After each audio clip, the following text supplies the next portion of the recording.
buwan pa lang yung anak mo na pang-pito, no? Pang-pito ha. Oh. Nagsusupport po yung tatay nun, ma'am, hindi? Hindi. So newborn, ano po anong klaseng feed yung I mean, naka-breastfeed po ba? Bote, gatas, ano? Wala. Breastfeed lang. Oo, mabuti naman, no? Importante, good health ka, at the same time, beauty always, para siyempre, babae yung anak mo, Lalaki. lalaki, oo. Para nagiging healthy, no? Kamusta po yung, ilan po anak mong kasama mo ngayon sa bahay ng kaibigan po ninyo? Isa lang. Sabi niyo po kanina, di po ba may 6 na po kayong mga anak na medyo malalaki? Saan po sila? Oo. Yung panganay ko doon sa summer, may asawa na. Tapos, yung pangalawan doon sa nanay ko, yung yung isa doon sa papa niya, yung dalawang doon sa biyanan ko, yung isa dito sa akin. Dalawa yung nandito sa akin. Dalawa yung sa'yo. Bali, 7 taon yung bunso, yung pang-ani mong anak. 6 years old. So, 7 years. yung bahay po ba ninyo, malayo po sa bahay nyo ngayon? Na tinitirahan? Wala na. Sinira kasi ng nanay ko. Yung bahay ninyo? Nakatira lang ako dito sa kaibigan. Kasi galit nga yung mga magulang mo sa'yo, no? Sa anong rason ba't sila galit, ma'am?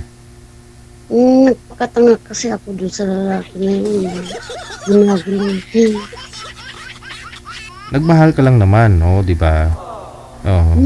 Kasi mahirap kasi babae ka nabubuntis ka Kung hindi ka lang sana nabubuntis tulad ng lalaki, wala problema noon. Pero yun kasi kawawa ka, siguro galit si yung parents mo, pero pagdating ng araw siguro maunawaan din nila, no? Yung mga lalaki dyan, kung nabubuntis lang yung mga yan, hindi lang naman 10 yung anak. Diba? Kaya wag kang mag-alala, no? Pagdating ng araw, pagbangon ka, tapos dapa ulit.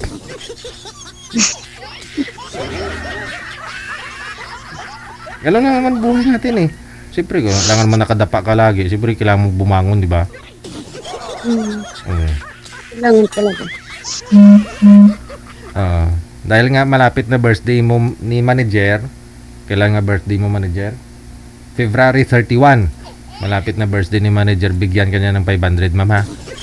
I-send ka dito ng GCash mo para may pambili ka ng vitamins mo, para dali ka daw maging malusog at makapagtrabaho para sa mga anak mo.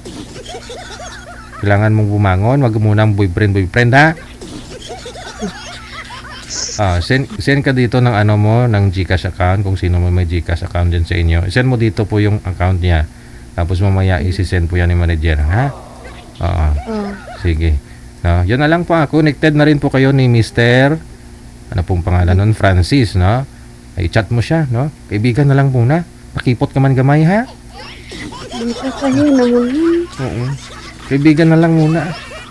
Sige. Belen, thank you so much sa'yo. Wanted, sweetheart. Wanted, Okay. sweetheart.